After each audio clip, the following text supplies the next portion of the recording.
Olá, pessoal. Retornamos aqui às nossas atividades da tarde de hoje. Boa tarde a todos, para aqueles que estão conosco aqui na Europa.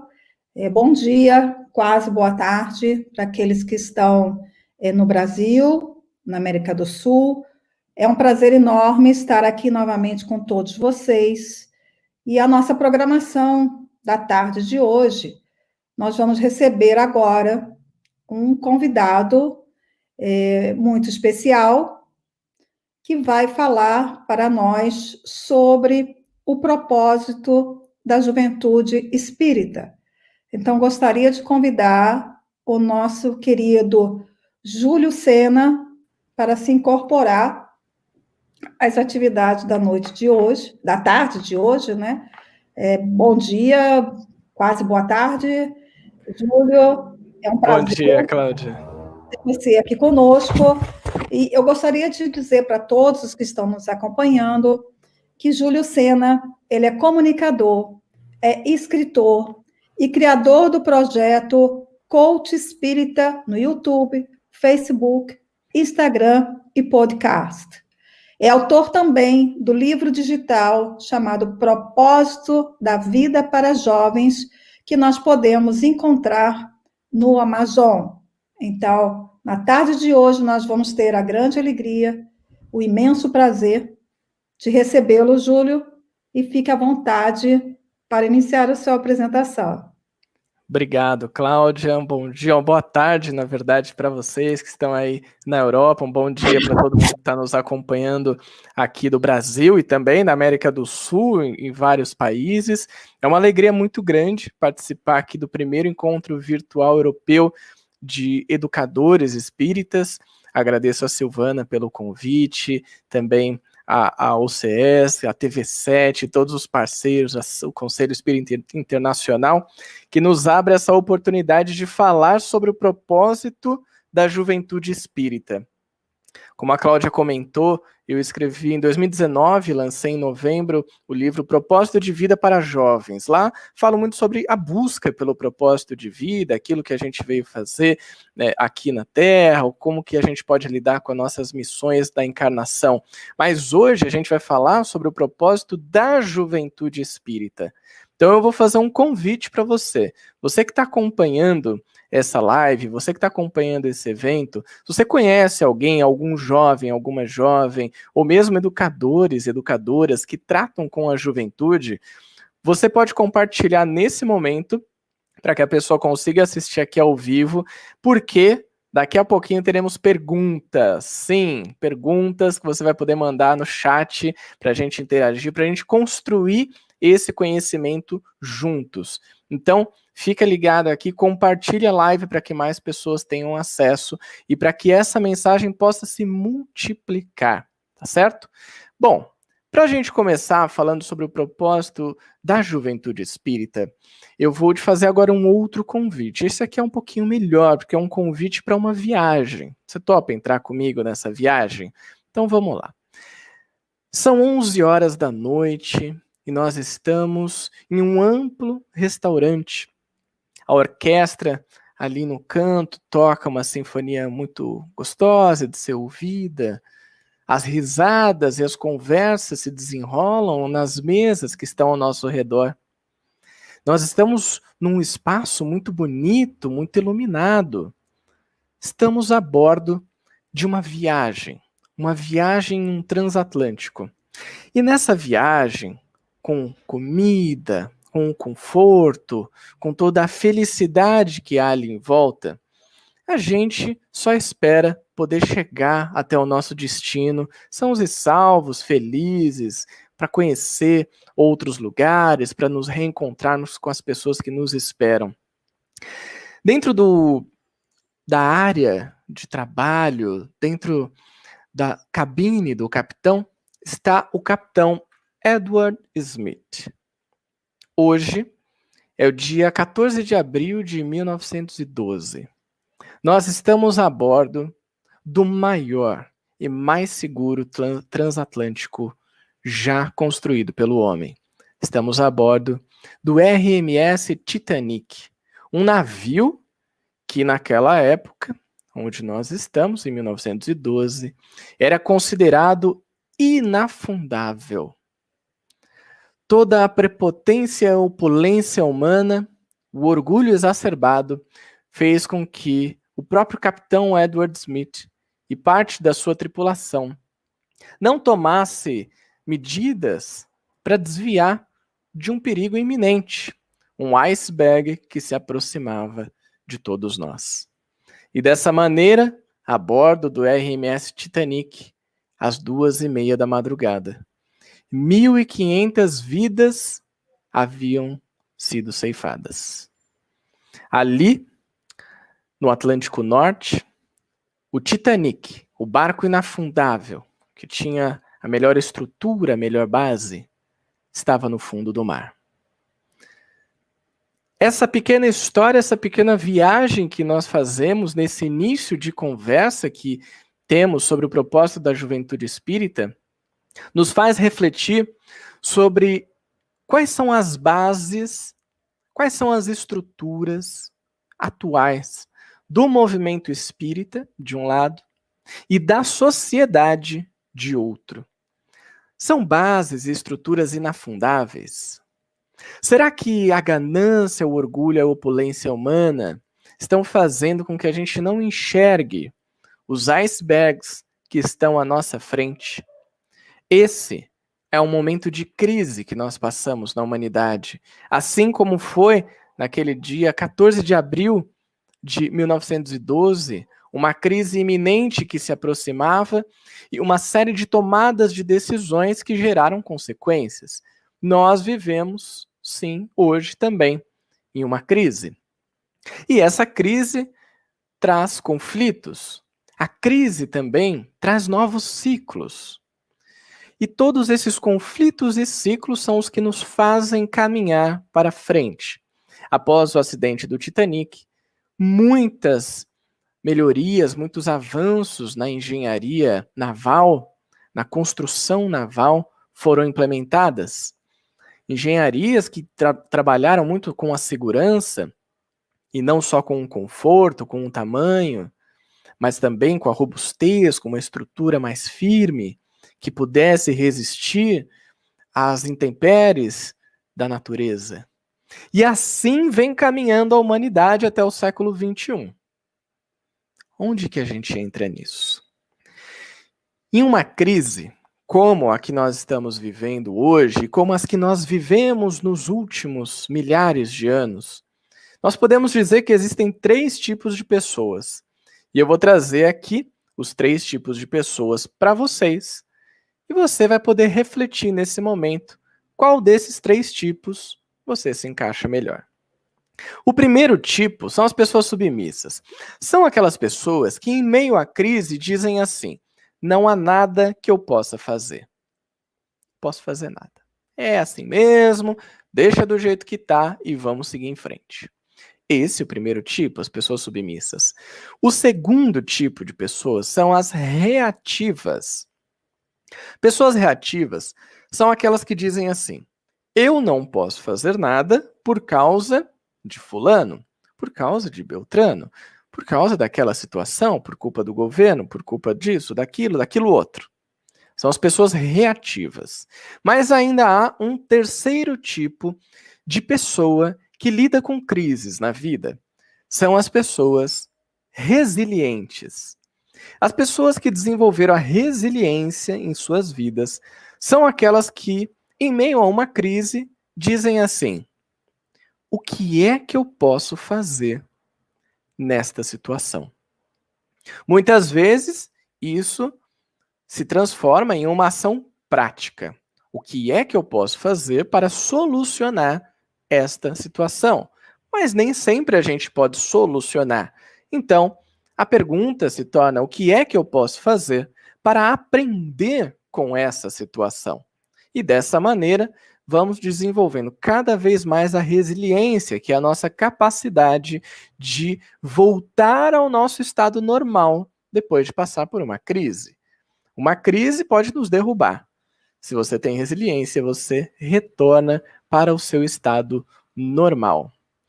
Sendo assim, Vamos pensar então sobre a juventude espírita e a crise atual que nós estamos vivendo, para que a gente possa chegar em uma reflexão sobre o propósito dessa juventude espírita no século XXI, no ano de 2021, frente às atuais crises que nós vivemos e que muitas delas vêm de muitos e muitos tempos. É importante que a gente entenda, para começar essa conversa, para que todo mundo esteja na mesma página, que nós, jovens, não somos parte do problema. Nós somos parte da solução. E é muito importante que a gente entenda, que a gente compreenda, que a gente internalize isso. Os jovens não são parte do problema, são parte da solução. E hoje a gente vai entender como é que essa solução pode acontecer. Como é que nós, como educadores e educadoras, podemos estimular, impulsionar essa solução que virá também pelos jovens. Atualmente, nós podemos citar aqui algumas crises que nós estamos passando e elas vão ser importantes para a gente refletir sobre soluções. A primeira delas, eu diria que é a crise ambiental. Essa que já vem nos últimos anos crescendo cada vez mais, piorando cada vez mais e que tem nos mostrado que não há uma Terra 2, não há um plano B. Não existe o jogar lixo fora, porque nós estamos na Terra, no planeta, na natureza. E tudo isso que nós fazemos, todas as ações e decisões que nós tomamos hoje, se refletem na vida do planeta e voltam para nós. Temos essa crise ambiental. Junto dessa crise ambiental, nós temos uma crise ética. Vivemos uma crise ética que envolve a política, a economia e outros setores da sociedade, envolve principalmente a nossa moral perante o mundo. Então, essa crise ética é aquela que nos leva aos casos de corrupção, de roubos, de assassinatos, de conflitos, de violência, de guerras, de conflitos entre países, de comunicação falha entre governantes. É uma crise ética que nós passamos. Além das crises ambiental e ética, temos uma crise que é social. É aquela crise que diz respeito às desigualdades sociais. É uma crise que diz respeito à maneira como nós temos acesso àquilo que é necessário e a quantidade de pessoas que não têm esse acesso. Nós que estamos aqui hoje, neste evento, conectados à internet, utilizando de aparelhos eletrônicos, nos preparando daqui a pouquinho para almoçar, com a nossa garrafinha de água aqui do lado, somos pessoas privilegiadas de termos acesso a tantas coisas. Então, vivemos também uma crise social. E, por fim, eu gostaria de destacar uma crise que é a crise espiritual da humanidade.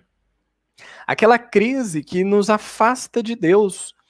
A crise espiritual tem uma relação direta também com o materialismo exagerado, com o consumismo inconsciente, com todos os apelos que nós recebemos através dos prazeres da terra e que nos distanciam, muitas vezes, da espiritualidade, do contato com Deus, da religação, o religare com Deus e com os espíritos, com um propósito maior, aquele propósito que nos coloca como todos, irmãos e irmãs, nesta sociedade. Temos todas essas crises iminentes no mundo. Mas como é que o Espiritismo nos ajuda? Mais do que isso, como é que a juventude espírita, olhando e vivenciando todas essas crises, pode atuar para solucionar? Bom, eu destaquei também aqui 4 pontos muito importantes que eu acredito que o Espiritismo nos oferece e que permitem que a gente tenha uma visão diferente sobre o mundo. O primeiro desses pontos é a fé na vida futura. Não há possibilidade de ter contato com o Evangelho de Jesus, ter contato com os ensinamentos que o Cristo nos deixou, se nós não tivermos fé na vida futura. Seria impossível, por exemplo, entender os bem-aventurados aflitos que Jesus promete a felicidade no reino dos céus. Porque se não houvesse a fé na vida futura, nós estaríamos aqui reclamando, blasfemando contra Jesus, contra a sua promessa, contra aquilo que ele disse. Todas as outras bem-aventuranças, todos os seus ensinamentos passam pela fé na vida futura. E isso o Espiritismo nos traz. Nos traz essa base de fé de que existe uma vida adiante. Além disso, a compreensão da justiça divina, de como funciona a lei natural, a lei divina, e de que há uma justiça por trás de tudo que nos acontece. E é assim que a gente vai compreender, por exemplo, a reencarnação, as provas e expiações que nós vivemos, a situação atual da nossa vida, a situação de vidas anteriores e a situação das nossas próximas vidas, através dos mecanismos da justiça divina. Além disso, o Espiritismo também nos constrói um pensamento que, principalmente para a juventude, eu digo para a juventude atual, do século XXI, tem sido muito buscado, e o Espiritismo nos oferece isso há mais de 160 anos. Autonomia nas nossas escolhas, o livre-arbítrio. O Espiritismo vem nos mostrar, sim, que nós temos autonomia nas nossas escolhas. Não somos agentes passivos dentro de uma sociedade que se desenrola de maneira automática e robótica. Somos seres autônomos, fazemos escolhas, e essas escolhas se refletem na nossa vida, trazem consequências positivas ou negativas, que nós podemos sempre utilizar como um aprendizado para a nossa evolução. E por fim, o Espiritismo não traz como uma novidade, como algo inédito, mas também estimula para que as pessoas continuem uma busca que os primeiros filósofos da humanidade, principalmente aqueles do período socrático, depois de Sócrates, e claro, na figura de Sócrates, promovem como conhecimento de si mesmo. E você deve estar pensando assim: tá bom, Júlio, você trouxe esses pontos e trouxe as crises. Mas como é que a juventude vai se conectar com isso? Como é que a gente vai poder estimular que os jovens entendam esses pontos? Essa seria uma ótima pergunta. Temos aqui a fé na vida futura, a justiça divina, a autonomia das escolhas e o conhecimento de si mesmo. São 4 tópicos, 4 assuntos que merecem ser explorados junto com a juventude espírita. Seja através de encontros virtuais como esse, seja através de grupos que podem ser formados, de estudo, grupos pequenos, grupos coesos, que consigam construir um conhecimento juntos. Esses 4 pontos podem auxiliar os jovens e também adultos, crianças, idosos a lidarem com as crises. Como eu disse agora há pouco, os 3 tipos de pessoas nas crises. Vamos recapitular. A gente tem as pessoas submissas, que são aquelas que apenas aceitam a situação. Elas são passivas diante daquilo que acontece. Nós temos as pessoas reativas, são aquelas que reagem diante de alguma situação, e também as pessoas que acabam terceirizando. Eu não fiz por causa de fulano. E por fim, temos as pessoas, sim, que são resilientes. Essas são as pessoas que solucionam. E ao solucionar, transformam. Essa é a proposta que nós queremos trazer e estimular para a juventude espírita, mas para todos nós, espíritas, seres humanos encarnados hoje no planeta Terra. Sermos pessoas resilientes que solucionam e, através das soluções, transformam. Que conhecem as bases da doutrina espírita, com fé na vida futura, aceitando e compreendendo melhor a justiça divina, tendo consciência da autonomia das nossas escolhas e buscando dia após dia o conhecimento de nós mesmos. Dessa maneira, a gente vai encontrar novas soluções para problemas antigos. Novas soluções para velhas crises. Novas soluções para um mundo novo. Eu trouxe uma frase da filósofa alemã Hannah Arendt, que ela disse o seguinte: a educação é o ponto em que decidimos se amamos o mundo o bastante para assumirmos a responsabilidade por ele. Essa é uma frase que eu vou repetir, porque ela não merece apenas ser ouvida, ela merece ser refletida, ela merece ser compreendida. Diz Hannah Arendt: a educação é o ponto em que decidimos se amamos o mundo o bastante para assumirmos a responsabilidade por ele. Será que nós amamos esse mundo bastante para assumir a responsabilidade por ele? Será que cada um de nós que estamos aqui hoje, independente de idade, independente de localização geográfica, independente de sexo, independente de condição social, será que nós amamos o planeta o bastante para assumir a responsabilidade por ele?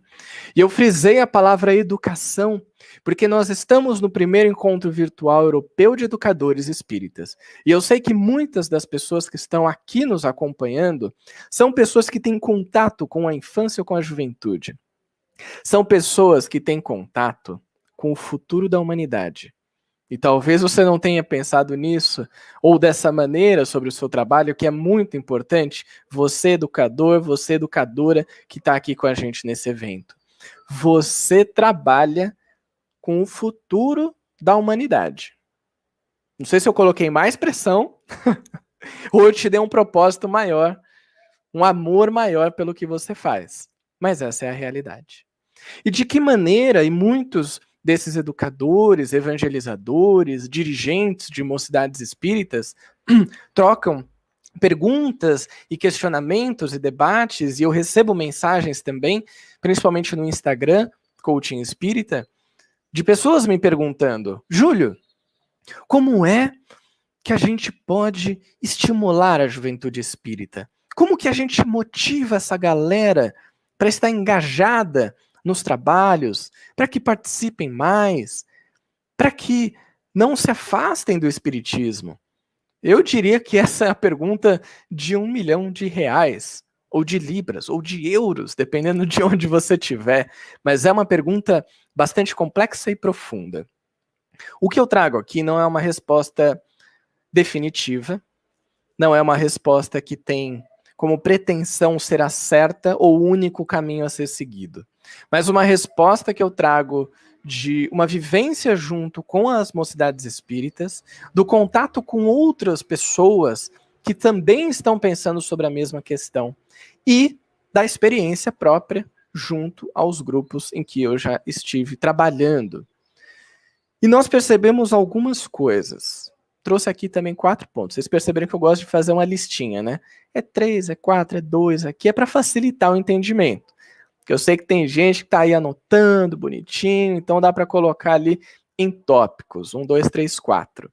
Então eu trouxe aqui 4 coisas que são interessantes que nós, como educadores e educadoras, possamos contribuir com a juventude. Primeiro e mais importante de todas, presta atenção. Nós precisamos ouvir os jovens. Primeiro ponto, nós precisamos ouvir os jovens, as demandas que surgem da juventude. Nós não sabemos quais são as dores que esses jovens e essas jovens estão passando. Por isso, precisamos ouvir. Quando me perguntam assim, o que nós temos que falar para a juventude se engajar, para ficar feliz, para participar aqui com a gente do nosso grupo? Eu digo, não fale nada. Ouça primeiro. Conheça a sua juventude, conheça esse grupo, para que esse grupo te diga e te dê a resposta do que deve ser feito. Segundo ponto, segunda sugestão que eu trago aqui. Tenha empatia com as dores dos jovens. O que isso quer dizer, Júlio? Ter empatia com as dores dos jovens. Quer dizer que eu, que já estou com 31 anos, quando tinha 18 anos, passei por algumas dificuldades, passei por alguns problemas na minha vida e tive as minhas dores, que naquele momento eram dores muito grandes. Nesse momento, é muito comum que a gente tenha contato com pessoas, principalmente pessoas que já têm mais experiência, que dizem assim: isso aí não é nada. Isso aí vai passar. Você não sabe o que é a vida. Você não sentiu uma dor verdadeira. Isso tem invisibilizado os jovens. Isso tem feito com que muitos adolescentes estejam em depressão e não sejam vistos pelos seus pais, mães, educadores, educadoras. Estão sendo colocados de lado, como se a sua dor fosse menor. Mas nós, quando estivemos naquela idade, também achamos que a dor do término do primeiro relacionamento seria a pior dor da Terra. Que nós nunca mais íamos passar por uma dor tão profunda como aquela. E hoje, depois de muitos anos, a gente percebe que foi um degrau da nossa evolução. Foi um momento. Ter empatia com o outro é se colocar no contexto do outro e não se colocar apenas na situação que o outro está vivendo, mas em como essa pessoa está vivenciando a situação. Se colocar no contexto é imaginar eu, com 15 anos de idade, em pleno ano de 2021, vivendo uma pandemia, estando há muitos meses afastado dos meus amigos e amigas, do convívio social, de uma tranquilidade, dos conflitos familiares, como será que eu vivenciaria essa situação? Essa é a verdadeira empatia. Quando a gente se coloca no contexto do outro e se oferece para auxiliar o outro. Ter empatia com as dores dos jovens. Terceiro ponto. Dar espaço aos jovens para falar. Um espaço que pode ser dentro da casa espírita, pode ser no momento de palestra, pode ser encontros como esses, que todos que aqui estamos podemos vivenciar, tendo contato com a juventude, falando sobre esse tema, que é o CES, a SEI, a TV7, que tantas pessoas estão envolvidas, dando espaço para que a juventude possa se expressar. Isso é muito importante. E, por fim, orientar e estimular os jovens naquilo que falta. Mas sobre isso eu vou falar daqui a pouquinho para você. Daqui a pouquinho eu falo como que a gente pode estimular, como que a gente pode orientar naquilo que falta. Que você deve estar se perguntando assim, mas Júlio, o que é que falta muitas vezes para a juventude espírita? Você pode até colocar aqui nos comentários também. O que você acha que falta para que jovens espíritas possam assumir um lugar de protagonismo dentro do movimento espírita e na sociedade? Aqui você já percebeu que eu estou falando não só do propósito da juventude espírita dentro do movimento espírita, dentro de uma casa espírita, mas também o propósito da juventude espírita na sociedade. Esse que é um propósito que Leon Denis, no livro Um Olhar sobre o Tempo Presente, inclusive ele está ali na minha estante, guardadinho, ele trata disso, separando a juventude em duas. E olha que estamos falando de 100 anos atrás. Leon Denis, Um Olhar sobre o Tempo Presente, diz: existem dois tipos de juventude na humanidade. O primeiro tipo é uma juventude frívola, é uma juventude que não está nem aí para nada. É aquela que está só esperando esse tempo da juventude passar para ela poder ter os prazeres da vida adulta. Mas existe uma outra juventude, essa sim, que é a juventude idealista. É a juventude que vem para trazer a renovação, a transformação no planeta. É uma juventude engajada, que tem energia, que tem ação e que pode sim, através do seu trabalho, do seu esforço, mudar uma sociedade. Transformar uma sociedade. Para que a gente entenda isso, eu quero compartilhar com vocês uma história, um conto das 3 perguntas que tem muita relação com aquilo que nós estamos falando hoje aqui. Um certo sultão, Era dono de muitas propriedades e tinha conseguido toda a riqueza material que um homem poderia desejar. Mas, mesmo tendo conquistado tudo, ele sentia um grande vazio interior por não conseguir responder 3 perguntas que o levariam ao seu propósito de vida. Essas perguntas eram: 1. O que eu devo fazer? 2. Com quais pessoas que eu devo fazer as coisas que Deus me pede para fazer? 3. Quando eu devo fazer isso? O sultão, então, pediu conselho para todos os sábios daquele reino. Então um deles disse: existe um derviche em um lugar muito longe daqui que pode te dar a resposta que você tanto procura. O sultão, então, imediatamente partiu para encontrar esse tal de derviche, e após muitas semanas de viagem, ele chegou nesse lugar muito distante.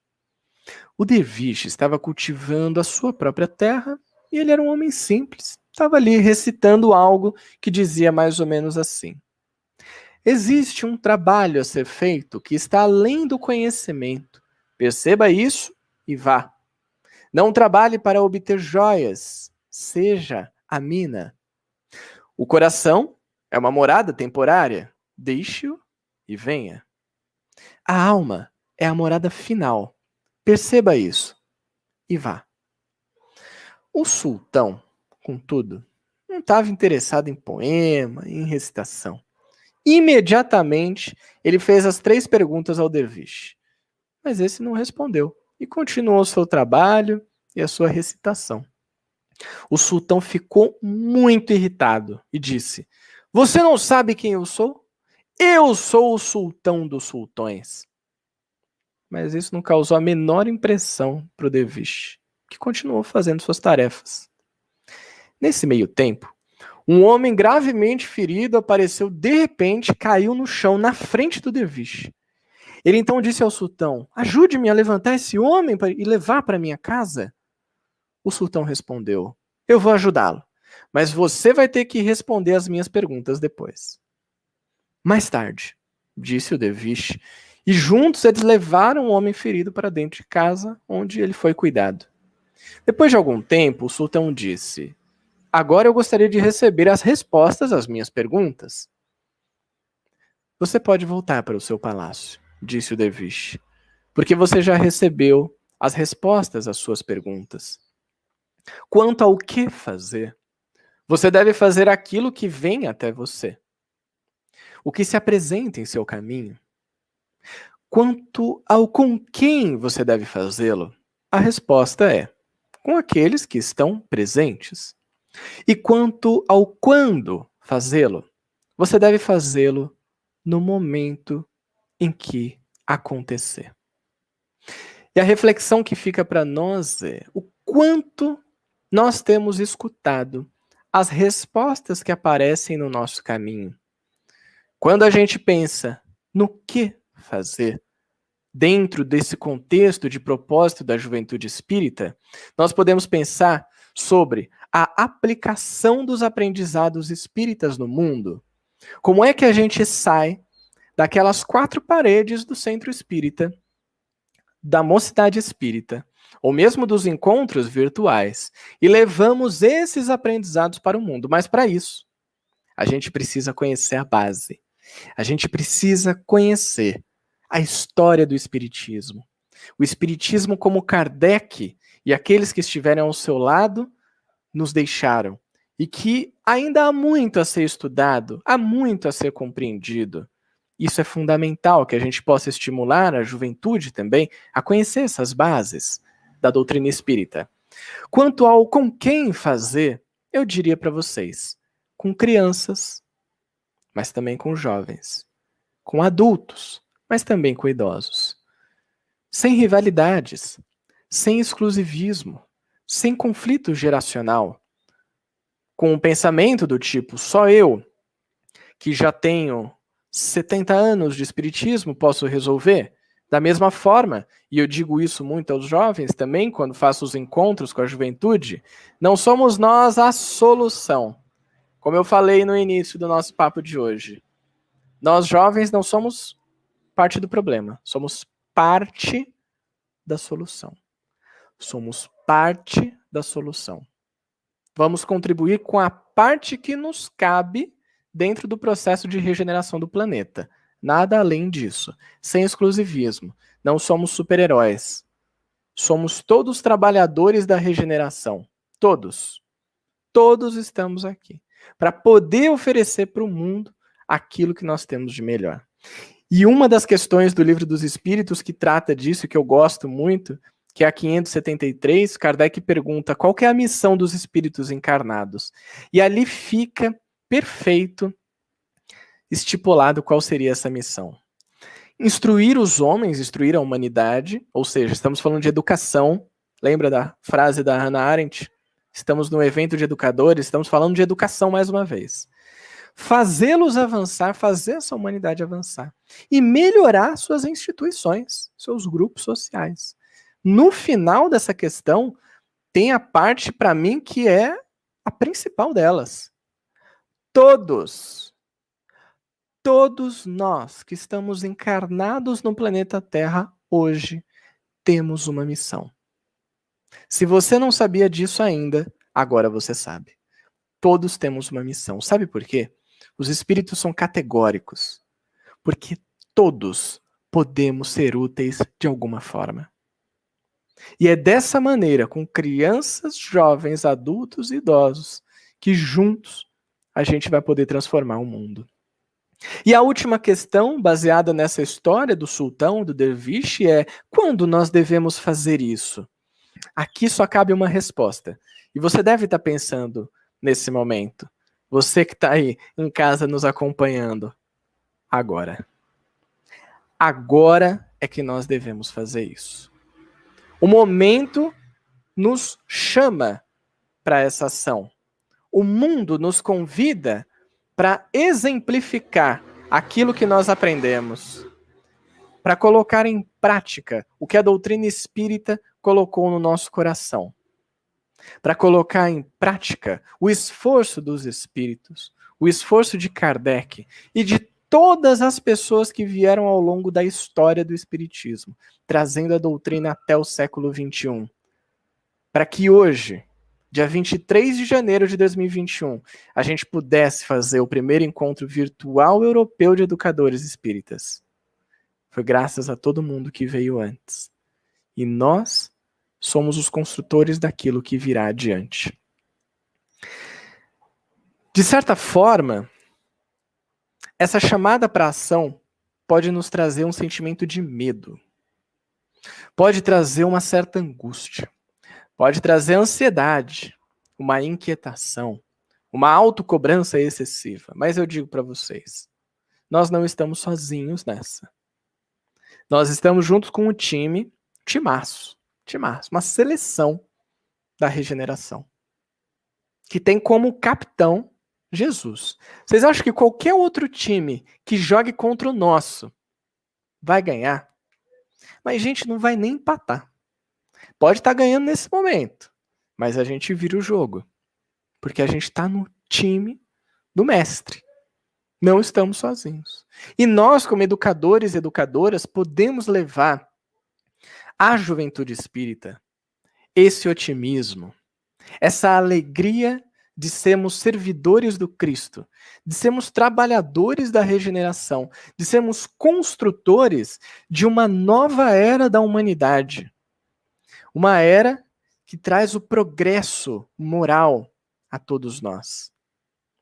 Para você que tem contato com a juventude, ou mesmo com a infância, que está aí perdido, perdida, sem saber o que fazer, que está se perguntando: Júlio, como é que eu posso fazer para que a juventude, então, esteja inserida nessa busca pela solução?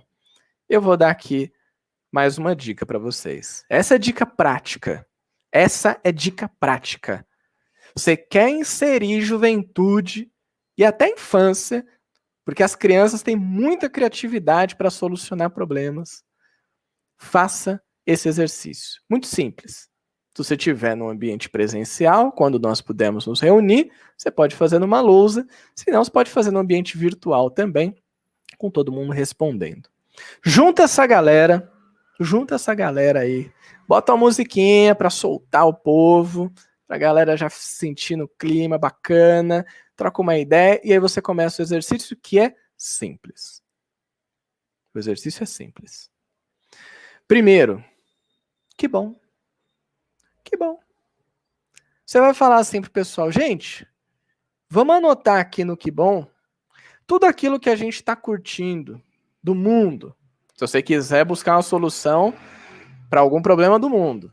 Se for uma coisa mais específica, não, Júlio, a gente quer trabalhar só com a mocidade, só com o nosso grupo, faz isso também. Gente, que bom. Coloca aí tudo que é bacana, que você gosta.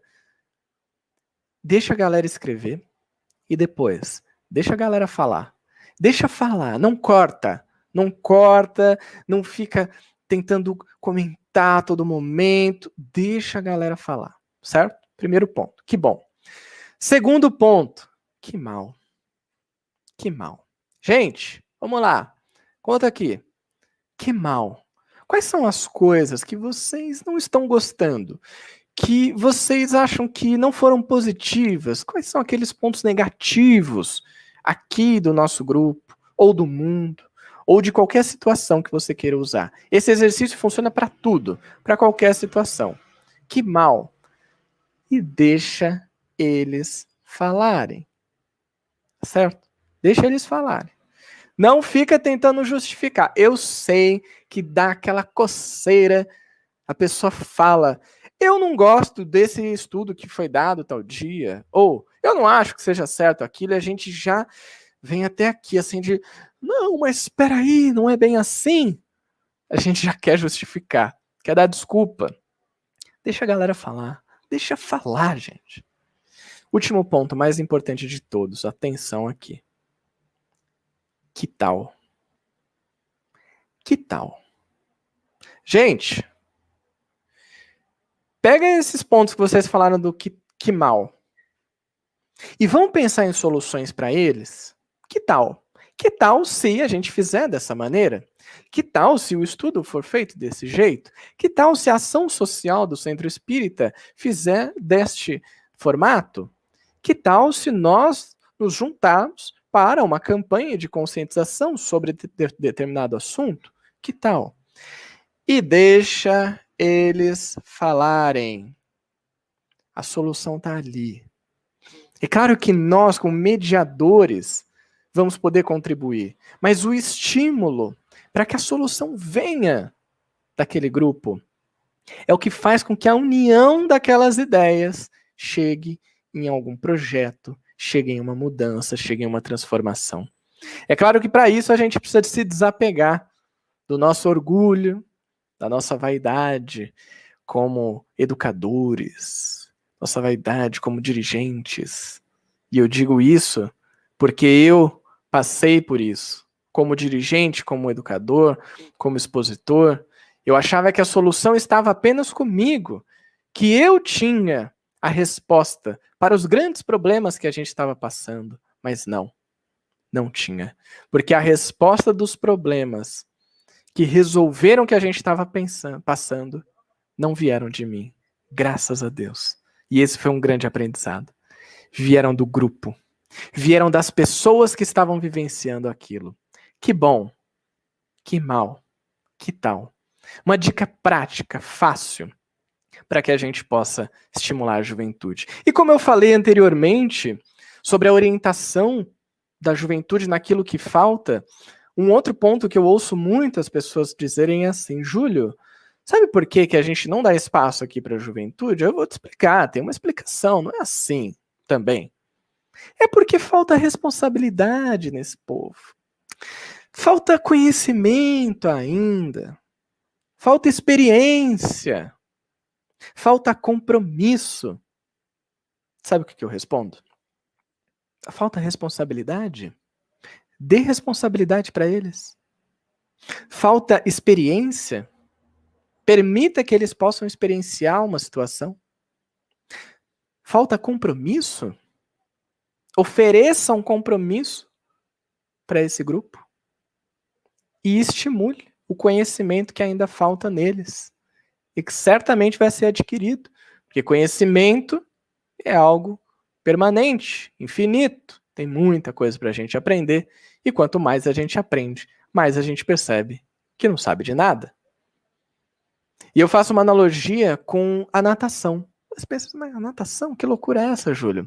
Eu sempre pergunto, quando eu falo desse tema nas palestras, assim, você que está aqui acompanhando, você aprendeu a nadar? Você que sabe nadar, você aprendeu a nadar lendo um livro sobre natação? Ou assistindo vídeos no YouTube sobre como nadar? E as pessoas ficam me olhando assim e falam, meu, esse cara é louco, né? Como que eu vou aprender a nadar lendo? E eu pergunto, mas como é que vocês aprenderam a nadar? E a resposta é nadando. Na água, no rio, na piscina, num lago, nadando. Como é que você espera que um jovem ou uma jovem de 14, 15 anos tenha responsabilidade se nunca foi dada uma responsabilidade para essa pessoa se desenvolver? Como é que a gente espera que esse jovem, essa jovem, vai ter experiência se nunca teve oportunidade? Como vai desenvolver a virtude do compromisso se nunca teve que se comprometer com algo? Como é que vai adquirir o conhecimento se é olhado de cima para baixo como alguém que é menos, porque sabe menos? Ninguém aprende a nadar lendo livros de natação. Ninguém aprende a ter responsabilidade, compromisso, experiência, ouvindo só alguém falar. Ou principalmente alguém apontar e dizer que nós não temos isso. Dessa forma, com essa reflexão, o propósito da juventude espírita, como eu digo aqui, eu vou ter que dar um spoiler. Do final do meu livro, eu falo sobre isso. O propósito da juventude espírita é ser jovem no movimento espírita. É ser jovem no centro espírita. É ser jovem no mundo, na vida. Não perder o encanto, a beleza, a energia que há dentro de si. Dentro desse espírito que é milenar, mas ainda está num corpo jovem e que pode aproveitar desse momento da melhor maneira possível. Tivemos tantos e tantos exemplos na história da humanidade, na história do espiritismo, de jovens que fizeram grandes transformações, e eu cito aqui 3 deles. Inclusive no meu canal de YouTube, no Coaching Espírita, eu tenho um vídeo que fala sobre eles. Leon Denis, Camille Flammarion e Gabriel Delany. Conheceram o espiritismo ainda jovens. Gabriel Delany cresceu com Kardec. Os pais de Gabriel Delany trabalhavam com Kardec e ele era uma criança. Ele ganhava presentinhos de Kardec. Você imagina isso? Leon Denis teve contato ali entre seus 17 e 18 anos. E também Camille Flammarion, ainda jovem, teve contato com o espiritismo e levou isso para o mundo. Para encerrar a minha fala, eu quero trazer uma frase que está na Gênese. O último livro que o Kardec deixou para a gente, 1868, faz um tempinho aí, minha gente, faz um tempinho que a Gênese apareceu. No capítulo 18, São Chegados os Tempos, o último capítulo do livro, tem um item, lá no item 27, que trata da geração nova. Eu separei uma frase que eu quero deixar aqui para todos nós refletirmos, que diz assim: a nova geração, devendo fundar a era do progresso moral, distingue-se por uma inteligência e uma razão geralmente precoces, somadas ao sentimento inato do bem e das crenças espiritualistas. Quando a gente lê isso, a gente pensa assim, é verdade, Júlia, eu tenho uma sobrinha, menina, que tem 4 anos de idade, ela pega o celular, ela sabe fazer tudo, é uma loucura isso, esses jovens estão muito avançados. E aí eu também tenho 2 sobrinhas que fazem isso, mas eu dou risada, eu falo, peraí, essa frase aqui foi escrita em 1868. Quem é a geração nova que veio aqui para fundar a era do progresso moral? Que tem a inteligência e a razão geralmente precoce, somada a um sentimento inato do bem e crenças espiritualistas. Sabe quem é? Você. Não está nas costas das crianças, está aqui também. Para todos nós. Nós somos a geração nova. Você que tem 50, Você que tem 70, você que tem 95, você que tem 3, você que tem 17, eu que tenho 31. Nós somos a geração nova. O chamado foi feito. Os construtores da regeneração reencarnaram. Estão aqui. Não para viver e usufruir ainda dessa regeneração, mas para colocar cada um o seu tijolinho nessa grande construção que é um planeta de regeneração. Espero que essas reflexões possam ter contribuído de alguma forma, estimulado esse trabalho dos educadores e educadoras espíritas, e que a gente possa continuar abrindo espaço para a juventude, abrindo espaço para o novo, para as novas soluções que vão resolver as velhas crises. E agora a gente vai para o momento de perguntas e respostas. Eu espero poder contribuir também. Então, muito obrigado e muito obrigado a todo mundo aqui do Encontro Virtual Europeu de Educadores Espíritas.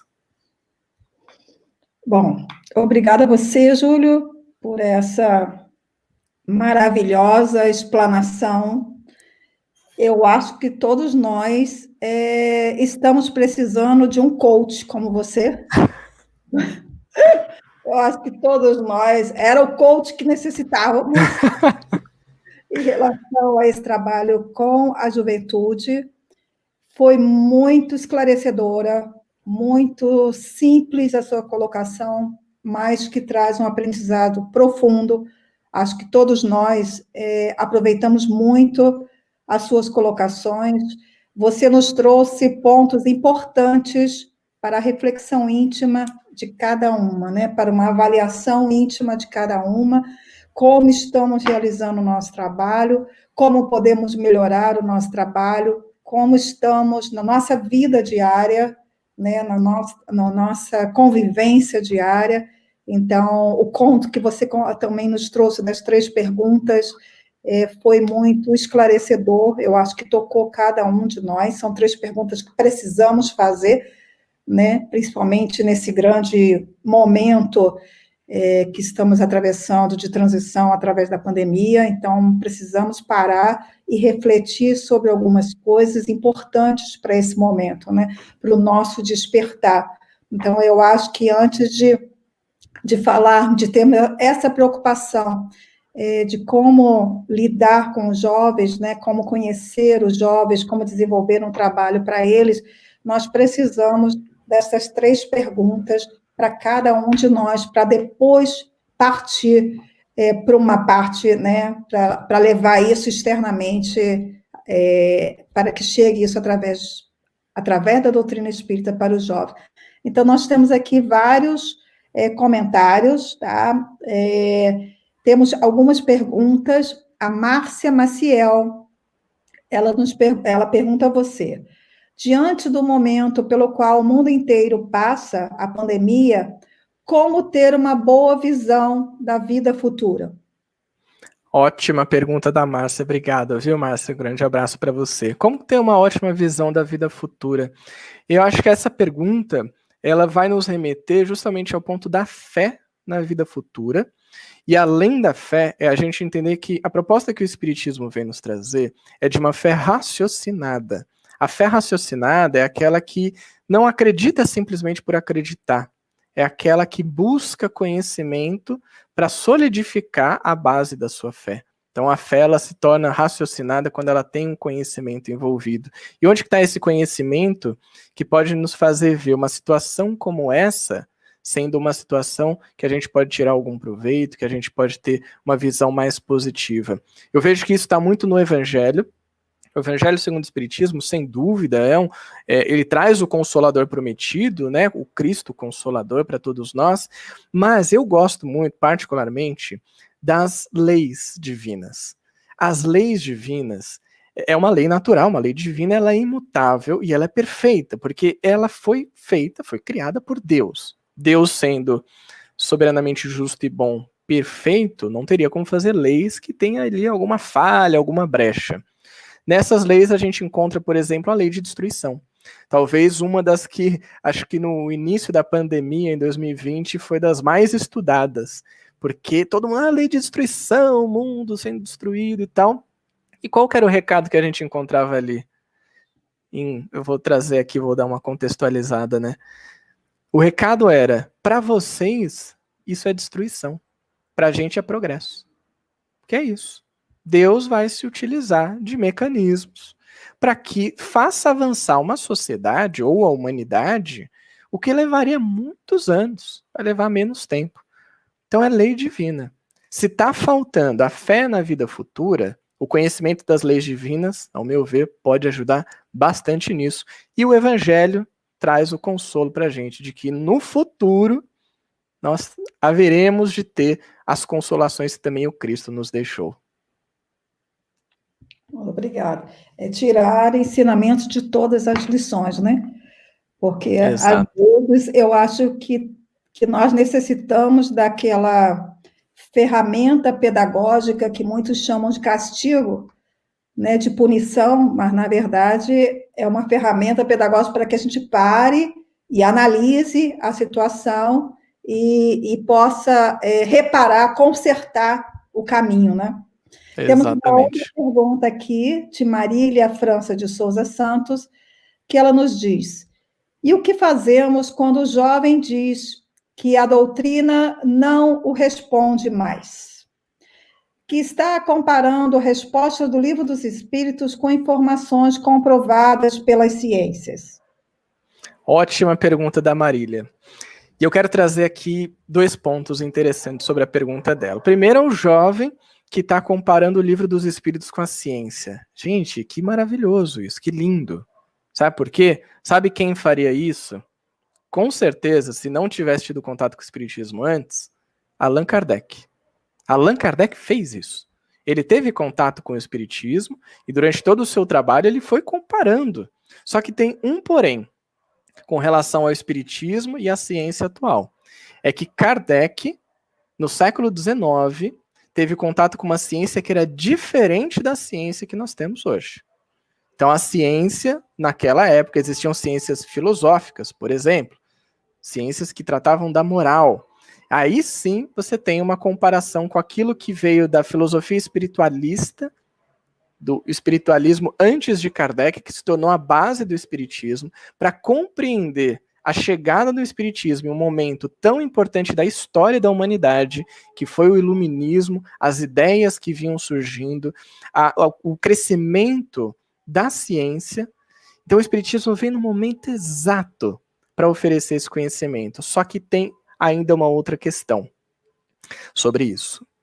A ciência do mundo espiritual ainda não está acessível ao mundo material. A gente sabe muito pouco sobre isso. O Espiritismo traz para a gente uma nova realidade, uma realidade diferente, e que aí sim, pode ser que em alguns pontos a ciência de hoje fale, não, isso aí é uma besteira, uma bobagem, mas em outros já está corroborando com as ideias espíritas. Eu vou trazer aqui uma dessas ideias espíritas que hoje a ciência, em vários campos, já tem trabalhado muito com essa ideia. Vou trazer aqui essa proposta que a gente já tem falado bastante aqui no Espiritismo, que é do olhar ao próximo, né? A gente trata muito como um amor ao próximo, a gente pode falar também como empatia, como, enfim, um cuidado com aquele que está próximo de nós, com um olhar de conjunto, de sistema. O que a ciência fala? Fórum Econômico Mundial, grandes pensadores da humanidade estão ali. Grandes empresários, políticos, religiosos. Você for ver a lista das habilidades que esse pessoal todo, esses pensadores, montam para dizer quem serão os profissionais do futuro, você vai encontrar ali pelo menos metade dos itens relacionados com propostas morais da doutrina espírita. Você vai encontrar ali proposta de comportamento que Jesus trazia 2000 anos, que Kardec e os espíritos vieram corroborar, vieram apresentar também as leis divinas, e que hoje, lá no mundo, digamos, externo, é tratado como uma habilidade. Essa é a união das ideias espíritas com o mundo. O mundo não será espírita. Então, esse jovem ou essa jovem que está comparando o Livro dos Espíritos com a ciência, imaginando que o espiritismo está querendo dominar o mundo e dizer agora o mundo é todo espírita, não vai acontecer. Mas as ideias espíritas, se Deus quiser, estarão cada vez mais espalhadas pelo mundo. Excelente, Júlio. A nossa última pergunta vem da Cláudia Guiller, que fala para nós: Júlio, a vivência da doutrina espírita em casa pode ser um fator positivo ou negativo para o adolescente e o jovem? Ótima pergunta da Cláudia. Obrigado, viu, Cláudia, por ter enviado. A vivência da doutrina em casa pode ser um fator positivo ou negativo. Sabe o que é interessante? Eu vou usar uma resposta que eu costumo usar muito com o pessoal do curso, né, que eu tenho trabalhado nos últimos anos, que eu falo, depende. Depende. Sabe por quê? Porque a vivência da doutrina espírita em casa depende de quem vivencia ela. Eu conheço, tenho pessoas próximas a mim, amigos e amigas, que tiveram uma vivência espírita, nasceram no que a gente chama de berço espírita, e a vivência foi péssima, porque os pais eram impositivos, não ouviam, mandavam, eram castradores. E aí, quando chegava no centro espírita, era aquela beleza, meus queridos irmãos, minhas queridas irmãs, e todo mundo, e abraço fraterno, e beijo de luz, e paz e bem, e tudo mais. Mas dentro de casa, e isso é interessante, porque a gente encontra também, se não me engano, no Livro dos Espíritos, ou no Evangelho, um termo mais ou menos assim, que são tiranos em casa e fora é aquela coisa colorida. Então depende muito dessa vivência. Se dentro da família, dentro de casa, já se compreendeu que o espiritismo é uma proposta de vida, é uma filosofia que pode transformar a nossa moral, ou seja, que pode transformar os nossos comportamentos, vai ser positivo. E aí eu vou dar um ponto aqui que eu acho que é fundamental para isso. A distinção entre a vivência da doutrina espírita em casa para ser positiva ou negativa, é o exemplo. Porque eu posso decorar o Livro dos Espíritos, eu posso saber todas as passagens do Evangelho. Se eu não der o exemplo, essa vivência vai ser negativa. Porque o meu filho ou a minha filha vai olhar para mim e falar, ué, mas você não é espírita? Você não sabe todas as questões do Livro dos Espíritos e está fazendo isso? Então é o exemplo que a gente sabe que transforma a vida das pessoas. Sim. Júlio, fantástico.